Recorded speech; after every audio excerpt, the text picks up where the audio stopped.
আমরা এখন কাতার প্রবাসী ভাইদের কিছু কথা শুনবো, তারা কিভাবে আছে, কেমন আছে, তাদের কিছু কথা আপনাদের সাথে শেয়ার করব। ভাই, আপনার নাম? ভাই, আমার নাম শাহাদাত হোসেন। আপনি কাতার আসছেন কতদিন হয়েছে? আমি কাতার আসছি আজকে প্রায় 3 মাস। 3 মাস। তো আপনি যে কোম্পানিতে আছেন, কোম্পানি কিরকম, কোন দেশি কোম্পানি? আমি যে কোম্পানিতে আছি বহুত খারাপ কোম্পানি, হুম মাসরি কোম্পানি। হুম আমি আসতে আজকে 3 মাস। 3 মাসে আমার 1 মাসের স্যালারি দিছে। হুম আমার 3 মাসে প্রায় অনেক টাকা খরচ হয়েছে, এখানে আসছে অনেক টাকা খরচ হয়েছে। 3 এ- মাসে আমার 1 মাসের স্যালারি দিছে, আমার খাওয়া থাকা খরচে মাসে 10,000 টাকা থাকে। আচ্ছা, তো আপনি দেশে ভালো ছিলেন না এখানে ভালো আছেন? আমি দেশে ভালো ছিলাম। মোটামুটি খেয়ে দিয়ে এখানে কত থাকে আপনার? মোটামুটি আমার এখানে খেয়ে থেকে 10,000 টাকা থাকে। এর চেয়ে বেশি না? এর চেয়ে বেশি। তো ইচ্ছা করলে তো দেশেও এর চেয়ে বেশি হ্যাঁ, আয় ইচ্ছে করতে করলে পারতেন। দেশে এর চেয়ে বেশি আয় করা যেত। তো তাহলে এখানে কিভাবে আসা হলো? এখানে ভাই আমার ভাই আনছিল। হুম মানে আপ- ও বলছিল যে কোম্পানি অনেক ভালো হবে, কিন্তু ও বুঝতে পারে না যে কোম্পানি এরকম হবে কিনা না হবে। প্রায় 3 মাস পরে আমার 1 মাসের স্যালারি দিছি। বুঝছি। তো ও বুঝতে পারছে যে দেশে থাকা ভালো ছিল, এখানে না আসা দেবে। মানে অন্য অন্য অন্য কারোর থেকে উনি বিষয়টা নিয়েছিল, উনি যেভাবে বলছে ঠিক ওইভাবে আপনার ভাই আপনাকে বলছিল। হ্যাঁ হ্যাঁ, ওই যার কাছ থেকে বলছিল যে বুঝতে পারছি। এভাবে আমাদের অনেক ভাই আছে, আরো আমরা তাদেরও কথা শুনবো। ঠিক আছে ভাই, ধন্যবাদ আপনাকে। আমরা যাচ্ছি পরবর্তী আরেক ভাইয়ের কাছে। আমাদের উনি এই রুমেরই লোক। ভাইজান, আপনার নাম? আমি হোসেন। আপনি এখানে আসছেন কতদিন হয়েছে? 5 বছর ভাই। 5 বছর। তো 5 বছর আগে আসছেন এখানে, তখন কত টাকা খরচ হয়েছিল? খরচ হয়েছে প্রায় আমি 3 লাখ টাকা প্রথম খরচ হয়েছে। কোম্পানিতে আইলাম, কোম্পানি 2 বছরের বেতন দে নাই। এরপরে আমি শেষ লইলাম, শেষ লই ফ্রি ভিসা আসিল। মানে ওই কোম্পানি থেকে চেঞ্জ হয়েছেন অন্য কোম্পানিতে? অন্য কোম্পানিতে শেষ হই। আর ফ্রি ভিসা কাম করছিলাম, অনেক টাকা মারি দিছে কাম করাই, কাতারি বাঙালি পয়সা দে না। তো এক পাঠান কোম্পানিতে আবার শেষ হইলাম। আপনি যখন ওইখান থেকে প্রথম আসছেন 3 লাখ টাকা খরচ করে, এরপরে চেঞ্জ হওয়ার সময় আবার কি টাকা লাগছিল? আবার লাগছে ভাই 3 লাখ টাকা, মোট 6 লাখ টাকা খরচ হয়েছে। Very sad. তো এখন আপনি যে কোম্পানিতে আছেন চেঞ্জ হওয়ার পরে, এখানে আপনি কিরকম আছেন? এই কোম্পানির তো কোম্পানি নিয়ে বহুত লোক আশা দেখাইলো, দেখাইবার পরে এই কোম্পানিতে আইলাম। আইবার পরে কাম করায় প্রচুর, কাম হিসাবে বেতন নেই। কত ঘন্টা কাজ করেন আপনারা? কাম তো 8 ঘন্টা হিসাবে কাম করা 12-13 ঘন্টা। ও ওভার টাইম নেপালিরে দে, বাঙালিরে ওভার টাইম দে না, কম দে। আর 800 টাকা স্যালারি, এই 800 টাকা, এই 800 টাকা 800 টাকা আপনার 800 টাকা সমান আমাদের বাংলাদেশের কত কত হয়? বাংলাদেশে 15-16 হাজার টাকা থাকে। মানে এর মধ্যে খানা দানা আছে, খানা দানা খাইয়া ধরেন না 7-8 হাজার টাকা দেশে পাঠানো যায়। এই যে টোটাল খরচ হওয়ার পরে, মানে খরচা করার পরে আপনার কাছে 8,000 টাকার মতো থাকে। 7-8 হাজার টাকা থাকে। তো ইচ্ছে করলে তো এই টাকা আপনি দেশে আয় করতে দেশে তো পারতেন। এরকম প্রচুর টাকা আয় গরম যাইতো। এই দেশে আইলাম, মানুষ তো বিদেশ আয়ও পয়সা কামন যায়। পাঠান কোম্পানি ঠান্দাইলাম, হুম। কাম করায় প্রচুর, ও বেতন নেই, ওভার টাইম নেই। গির করে যা তা গির করে, যা তা গির করে। হুম। বাঙালি কে সাথ যাতা গিরকি করে, নেপালি কে সাথ গিরগি নাই। আচ্ছা ভাই, আপনার দেশের বাড়িটা কোন জায়গায়? আমার দেশের বাড়ি ফেনী পশুরাম থানা। ফেনী ফসুরাম থানা। ঠিক আছে ভাই, অনেক ধন্যবাদ। আমরা এখন পরবর্তী অন্য ভাইয়ের কাছে যাচ্ছি, দেখা যাক। ভাইজান, আপনার নাম কি?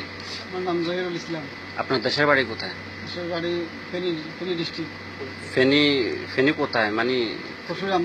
আচ্ছা, তো আপনি এখানে কাতার আসছেন কতদিন হয়েছে? কাতারে আছি আমি 3 বছর।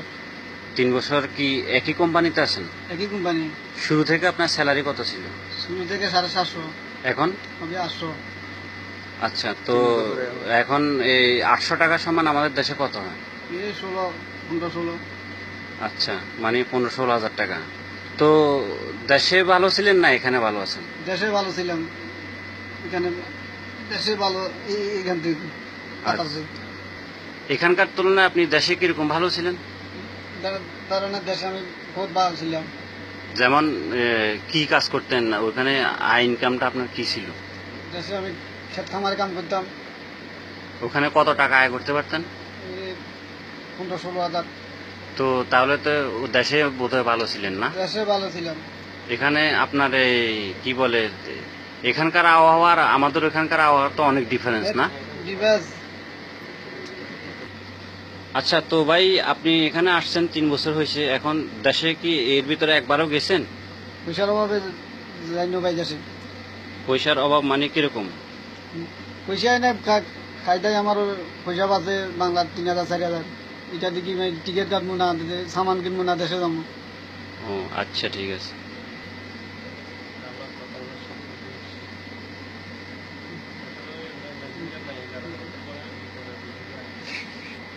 এই দেশে যে যাইতে পারছি না, ঋণ ঋণ ঋণ আছে প্রচুর।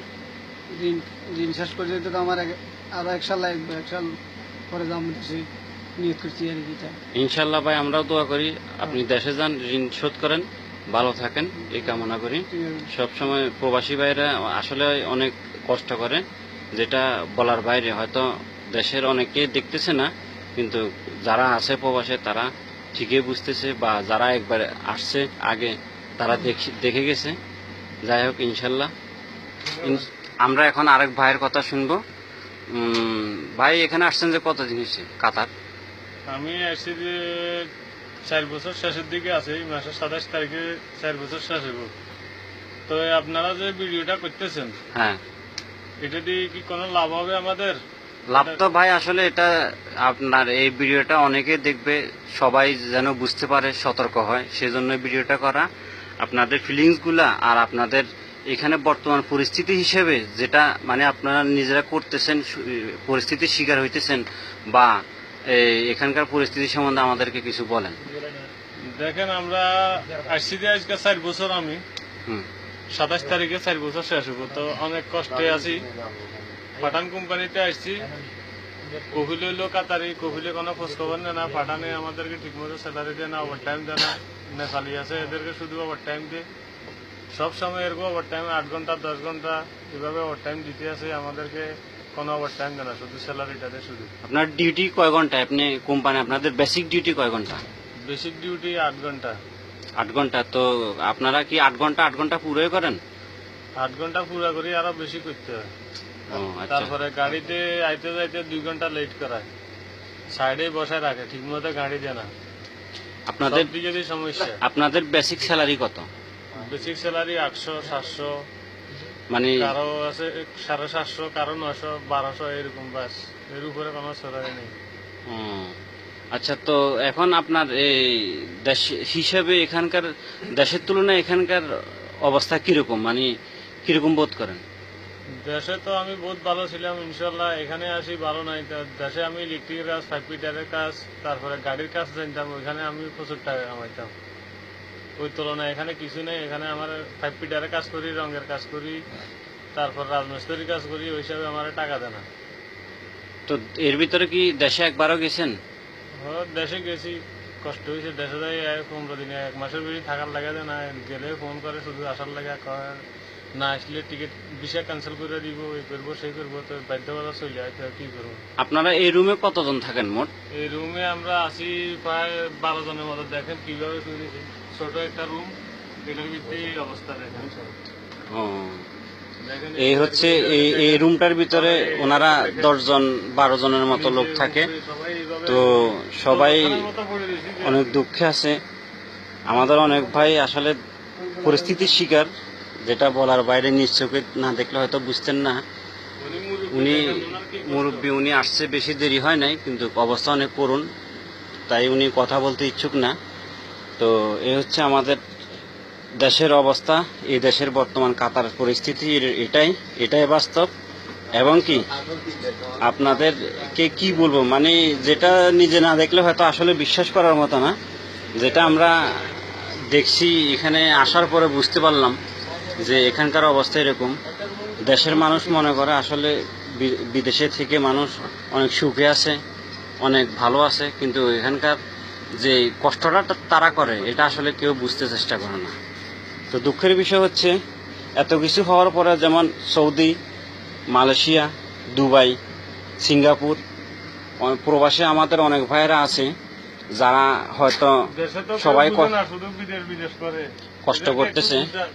সবাই কষ্ট করতেছে, কিন্তু অনেক দেশে তো আমাদের এখন যাওয়াটাও এলাও নেই। যেটা সরকারও এটার কোনো পদক্ষেপ নিচ্ছে না, শুধু বলতেছে যে অমুকানের লোক নিতেছে। তো যাই হোক, আমরা যা বুঝলাম আর কি, বর্তমানে এখানে এসে এখানকার পরিস্থিতি খুবই খারাপ। তো আমরা সরকার মহোদয়ের কাছে আকুল আবেদন করব, তারা যেন এটার দিকে দৃষ্টি নজর দেয়, সুনজর দেয়, এবং সবার জন্য উপকার হয়। আর দেশের ভাইয়েরা যারা আছেন সবাই ভিডিওটি দেখার পরে অবশ্যই আপনাদের মতামতগুলো আমাদেরকে জানাবেন। ইনশাল্লাহ ভালো থাকবেন। পরবর্তী ভিডিও নিয়ে আমরা আসবো আপনাদের সামনে। আল্লাহ হাফেজ।